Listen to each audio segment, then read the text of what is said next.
after Irwin Schiff and everyone at Freedom Books very hard right now. And just on Friday night, I did a show, a local television show that was simulcast on the radio, and I got an opportunity to say something. Most of you know already because there has been a lot of news coverage, and the fact that we at Freedom Books sent you all a copy of the restraining order that was recently served on Freedom Books. And this was very big news all across America. It was on CNN even during the course of a war. The IRS has come at Irwin Schiff from every single direction all at once. And what happened in about 2 years ago, Irwin Schiff received a lawsuit from the Department of Justice. It had nothing to do with the filing of zero tax returns, what he has been practicing himself and teaching others to do for, gosh, about 15 years. Now, Irwin's been filing the zero returns. He filed his first set of zero returns during the course of a probation hearing in 1991. This is one of the cases that the government likes to use against Irwin, is that he was convicted of failing to file back in the 80s. And when we go into court, any court today, what the courts are doing is they're relying on this history with Irwin Schiff. And there's a tremendous amount of history. And I'm just going to show you that this is just a little bit of the press and the brochures having to do with Irwin Schiff and his tax revolt since the 70s. And this is where he entered jail. He has a losing day in court. Now, the reason I'm bringing this up now is because it will become very clear to you. Irwin Schiff published a book. In fact, he finished this book in jail.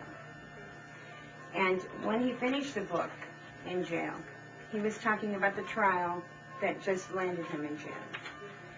And he wrote about it like in diary form. He was in jail and he started writing.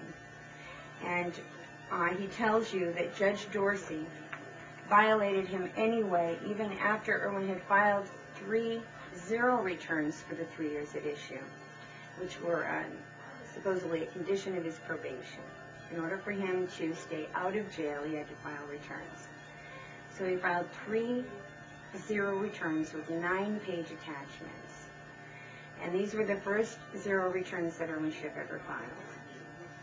And with the 9-page attachments, he quoted law and regulations as we do now, but now it's much more brief, of course. He also quoted the Long case. Now, the Long case is where a judge actually ruled that a return with zeros on it was a return. Right, a valid return. So the probation officer, Irwin's real probation officer, said, who am I to argue with a judge? So I must deem them valid returns if a judge can deem them valid returns. So the court had not specified that Irwin must file a return with numbers on it as a condition of his probation. But now here he is at a probation revocation hearing, which was presented to him in some other way, another fashion, a probable cause hearing. So he appeared without counsel. The government even said in the course of the transcripts, and I've read these transcripts of these cases, all of them, and it's great study material for you all, and we honestly, Angie, we should publish these in their complete form for all these trials, because if the government wins now on this restraining order, that's how they're going to win it.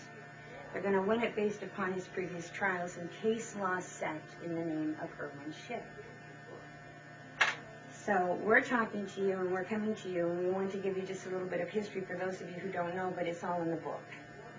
How it is that Irwin ended up having to file 3 traditional returns in 1991 because the judge was going to put him back in jail if he didn't do it. So he did it. It was coercion in open court on the record. Anybody can read it with their own 2 eyes and digest it with their own brain. Well, how could we let this happen? How could this be happening in America? Well, that happened in America at that time. There were few people in the tax revolt. And although Irwin had more Schiff subscribers at that time than he does today, and I want to say while I'm on that spot, because I may not get back, he only had 7 people in the courtroom when he was convicted. Now, we can't let that happen. We can't let that happen today. We all need to rally for this one. This is part of why we're coming to you in this way. We want to put something out to the entire country that in the event that we are shot or we don't make it, so you all have what you need to protest and to have the information straight from the war room. And the reason that we're calling this the war room is because we are at war.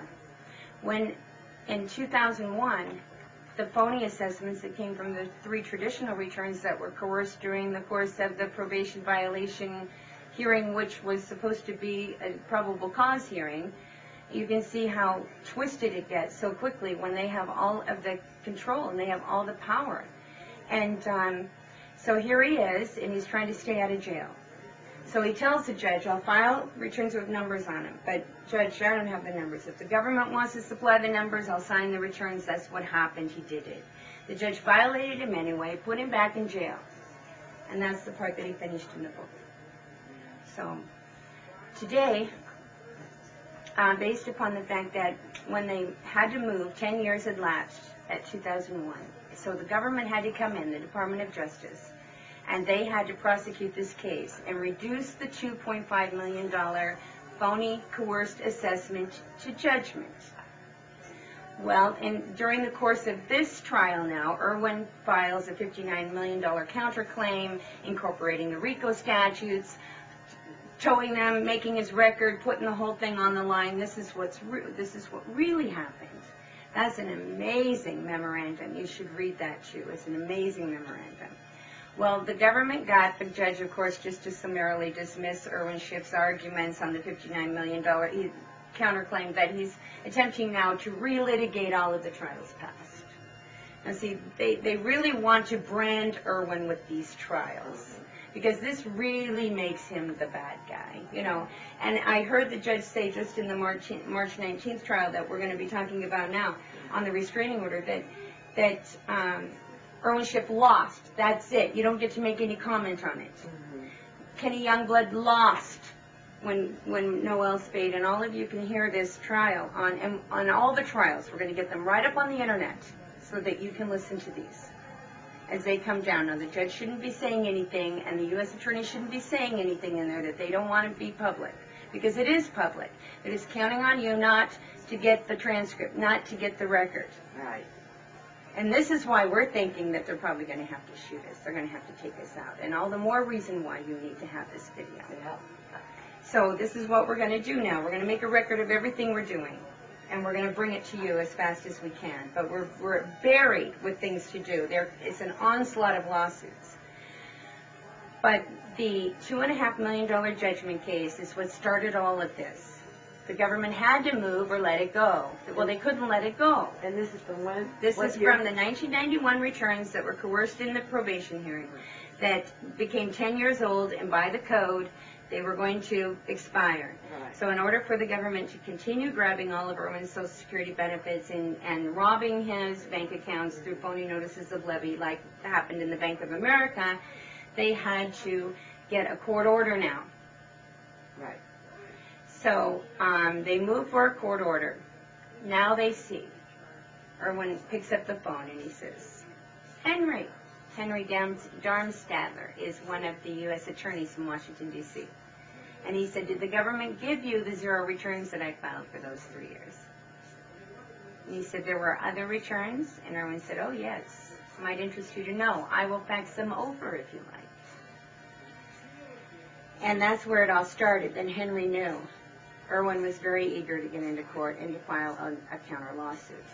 And Henry didn't want to go up against Irwin Schiff. Irwin Schiff is a legend in that department. He is a legend. He's the big one. If you've ever watched On Golden Pond, he's Walter. He's the big fish. Yeah. And they even said on the March 19th hearing, you'll hear him say, Irwin Schiff is running one of the largest tax scams in America's history. Well, so I ask the government now, because I'm being charged too.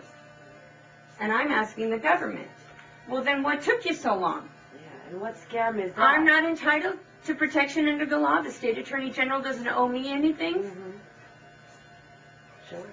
Well, the judge answered that already, and this is why we must move for the refusal of the judge. Do you see, we're having to do so many things, but he said from the bench, he said that we all should have known better. We just should have known better because they said it. They didn't show us the law, of course. Yeah, when it's not posted on we're the supposed IRS to trust them. website. We're supposed to trust them, yes. And we did download the IRS tax skims portion of their website, and Irwin Schiff is not mentioned. His zero return is not mentioned. It isn't. In all of these pages. Look for yourself. So, www. it may be there now since the restraining order, but there's one case in there on Schiff, but there's they don't name him. And some of these have been up for a very long time. They never named him. So how are we supposed to be put on notice? So anyway, now we're in the course of the discovery. This happened as recent as January. Now we're really setting the stage for the raid and the restraining order and everything else coming at us now. We're in discovery phase, and we did a telephone conference with Henry and G. Patrick Jennings, the other attorney on that case. And then they came to Washington. They came from Washington D.C. to Las Vegas, and we spent 2 days with them in a deposition, which they would not let us record. And we're entitled to record under the local rules, so we had to have a little telephone hearing with the magistrate Levitt, who's the same one who signed the search warrant, that said that he rejects that rule. Irwin Schiff doesn't get to record because Irwin Schiff has a business, according to the U.S. attorneys, and he might sell it, he might make money on it. So they didn't want him to record it, so the judge just rejected the rule. So now we're in the course of the deposition, and we have a court reporter there, but we're not allowed to record. Irwin puts the Internal Revenue Code on the table because he understood that the whole day before, the first day, he had been really frustrating these attorneys because he was taking the Fifth Amendment. What they were doing was presenting just bulks of financial documents at him with staples in them and pages and pages. It would take you weeks to look at every one, and you can't trust the government not to put something in there that's not yours when they're handing you that much. Mm-hmm. They wanted him to verify that these were all his documents. He said, well, look, I'll talk all about my financial documents. When we get to the trial, you can enter these into evidence, you can question me about them, but you have to enter them into evidence through an expert witness that I may cross-examine during the course of the trial. Well, so then these attorneys don't know what to do now. So you can see they're getting restless. They're going in and out of the room, chatting out in the hall, and they didn't realize I have very good ears. I heard a lot of it. And I was taking notes like crazy, 2 full tablets full of notes, front and back on the pages. I took notes like a mad woman. And so, and honestly, folks, if you've ever been to a collection due process hearing, it was just more of the same. More of the same. Yes, they asked Irwin a lot of questions. Yes, they made some very sloppy and irresponsible comments. And they'll be in the transcript, too. The ones that they don't cross out, you're allowed to cross out some stuff before the final transcript, the official record, is made of that deposition. But that was the day when Irwin, the second day, when he went to them and he said, look, I'll tell you what, boys, I will not exercise my Fifth Amendment right and my privilege not to testify, and I'll answer every question. If you can just show me where I have the Internal Revenue Code book sitting on the table, and the record will show because the court reporter was there. If you can just show me where in the Internal Revenue Code I'm made liable for this tax. Not in there. And what did the U.S. attorneys do from Washington, D.C.? When he's saying, look, I'll answer all your questions, I'll drop my Fifth Amendment privilege if you'll just answer these questions. They said, we didn't come all the way from Washington, D.C. to do your research for you, Mr. Schiff. Let's proceed. So now they're coming to the court complaining that we're costing them money. Do you know how many judges are involved in this case? Do you know how many agents with guns and bulletproof vests and everything else, and the people lurking on my telephone lines and screwing around with my computer and my mail and everything, they're everywhere. And this is why we think they're not going to let us get into court. I'm going to separate myself from Irwin in this lawsuit, this restraining order. I'm incorporating all of his defenses as my defenses, but I'm adding my own. I was never charged with any criminal. I have no criminal convictions. There have never been any court hearings with my name on them with respect to income taxes. But I have 10 years experience in courts of law fighting for my children in an interstate child custody battle. And even though I know where I'm going and I know what it is like in there, and it's the same damn alley I got raped in for 10 years, and my children too. And Irwin is going through the same thing, reliving. But this is our chance. This is our chance. This is all of our cases. And I can assure you, I have been escorted out of the IRS more times than anyone in America. And what do I ask that makes agents run out of the examination room? I ask them for our legal obligation to pay this tax. That's all I'm asking for, one statute. You've got all of these pages, all of these taxes, 40-some taxes are imposed inside the Internal Revenue Code. And they're all very clear. They make clear your liability for the tax, the imposition of the tax, the payment of the tax, the record-keeping requirements for the tax, the penalties or interest in the event that you don't pay the tax. We have been bringing you the law. We are not bringing you a tax scam. The tax scammers are the IRS and the DOJ, and now they got the judges in on it too. So we are in a very dangerous position because we know it so well and because we do it so well. I think you need to clarify something here, is that the laws and the liabilities for the tax that is in this book have nothing to do with income tax. Well, there are a lot of code sections that speak of income tax, but in a roundabout way, when you read them, you'll see income means a corporate profit, and that was decided by two major Supreme Court decisions, Eisner versus Macomber and Merchants Loan and Trust versus Schmitonka. That's on page 43 of your Federal Mafia, and you can read all about it. And between the two decisions, this is what occurred. The court ruled that income had to mean the same in all excise tax acts of Congress, and income had already been defined to mean a gain or profit from corporate activity in the Corporation Excise Tax Act of, I believe, 1909 or 19 something right around there, 13 perhaps. And then the other court, I think it was in Merchants Loan and Trust versus Schmitonka, the Supreme Court ruled, and this may be backwards, I'm not as on this part of it, I'm not as good as Irwin. But the court ruled that Congress, by legislation alone, cannot alter the Constitution. And so, therefore, income, the 16th Amendment didn't alter the Constitution.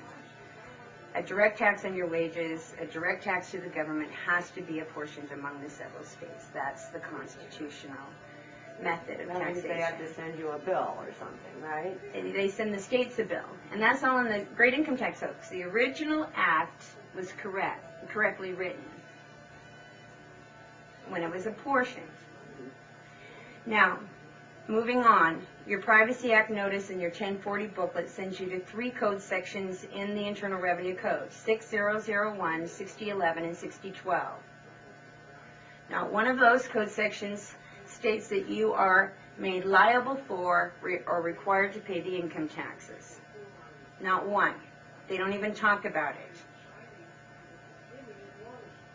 So, the Privacy Act notice either has integrity or it doesn't. The Internal Revenue Code either has integrity or it doesn't. We like the code. It's our friend. We take it with us. It works well. Well, the government does not want you to know what's in here. So, Judge, we're going to try to recuse the judge, but Judge Lloyd D. George, 9th Circuit, here in Las Vegas, federal court, is attempting to ban this book because he's calling this book a tax scam.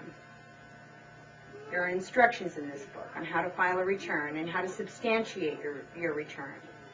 And we substantiate our return with 12 paragraphs, a 2-page attachment, where we quote 10 statutes, 15 Supreme Court decisions, and other legal references, including the Code of Federal Regulations, the Internal Revenue Manual, the own IRS publications and circulars. They all say you have rights as a taxpayer. Not one of them says you are liable for the income tax or you're required to pay it.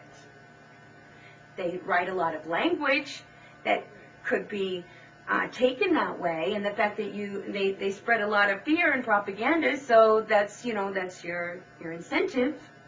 But when it comes right down to it, here is their problem, and it is not in Irwin Schiff, it is not in Cindy Neun, it is not in Larry Cohen or Freedom Books or any of you, other than the fact that you won't deny your own mind. Their problem is with Congress and Senate. And Congress and Senate just recently passed a very important act of Congress that the government wants you to forget happened. They hired a lot of people, though, to implement this act of Congress. And they created whole new divisions to implement this act of Congress. Okay, here's what I told Mike. I said,